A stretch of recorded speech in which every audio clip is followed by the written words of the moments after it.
This is how we find meaning and purpose and abundance in our daily living, recognizing that our primary calling isn't our job or our occupation, but our identity is rooted first in God's call. God made us, created us. We are his greatest creation. We are people of endless worth and value. And then God blesses us as his creation to carry forward in life's most important work, doing God's work, loving one another the way that God first loves us. And what's great is that there's no qualification for this. This is something that applies to all of us. You see, God doesn't hire us, doesn't choose us, doesn't call us based on our resumes. He doesn't send us all through phone screens or interview processes. God calls all of us. You see, God didn't make discriminatory kinds of selections when it came to who was a part of his team or who was a part of his labor force. God invites everybody always, loves everybody just the same. And so God equips everybody. And that's what we see all throughout the Old Testament and even into the Gospels, is that Jesus invites everybody, ordinary people. Jesus invites the unlikely, the uncouth. He invites the folks that were ne'er-do-wells, the unexpected. But God did the same. When God was appointing people to change the world, he was almost always going with the wrong people, which meant God applied his invitation, his calling to everybody. God chose us to do this work, which means every one of us is capable of experiencing the abundance of living into the calling, of living a life of love, reflecting the light of Christ to the world around us, or the face of God, the image of God to the world around us. And we can do that once we recognize that God doesn't make a mistake with those who he chooses. God didn't make a mistake with you. You are God's creation, called to bear God's image to the world around you by seeking to live a life of love, by doing the things that God does, engaging in the creative work that God first did for us. One of my favorite moments happens in the Gospels, happens in the 17th chapter of the Gospel of John. Jesus, he pauses to pray just moments before leaving his disciples. And as he prays, he offers us insight as to why and how he lived and why and how he loved and worked the way that he did. Jesus cries out to God saying this, I glorified you on earth by finishing the work that you gave me to do. Jesus' life's work was to glorify God by how it is that he lived. And what you recognize about living a life of love that was unwavering the way that Jesus did is that people began to know him not by his job or occupation. How much do we talk about the fact that Jesus was a carpenter? I mean, do people go around talking about his great craftsmanship when it comes to woodworking or stone building? No, people talked about the way he lived daily. They talk about Jesus and his impact in terms of his perfect love.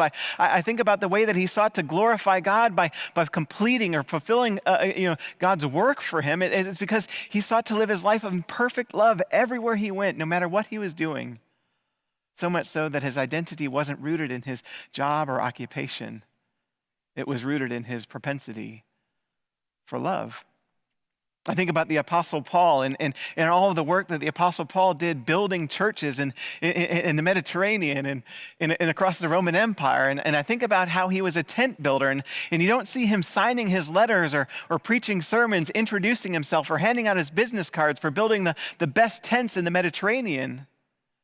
You hear him boasting of his title as a slave for Jesus. You hear him talking about how he seeks to illuminate the light of Christ. He was known for his willingness and his propensity to love, to pray, to rejoice, to serve, to sacrifice like Christ. This is how we're called to live. This is what it looks like to try to find meaning and purpose and abundance in our daily living.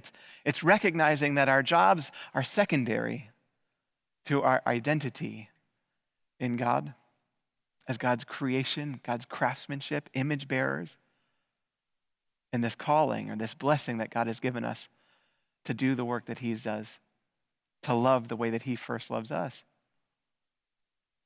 This past week, I had a chance to preside at a funeral celebrating a man who spent 40 years of his life as a doctor here in Kansas City, among other places as well. But this man, he wasn't just a doctor. He wore several different hats throughout his lifetime. In addition to being a doctor, he also owned several bars in Chicago. He also had fried chicken restaurants, multiple fried chicken restaurants in Nebraska, and he had a whole bunch of roles in the nonprofit world here as well. This man, he had a lot of jobs, he had a lot of occupations, he had a lot of social circles, he had a lot of places where he was known for a whole bunch of different things. But last week when we gathered together to celebrate his life at his memorial service, do you know what people celebrated? Do you know what people talked about? I'm going to tell you, they didn't talk about any of his jobs.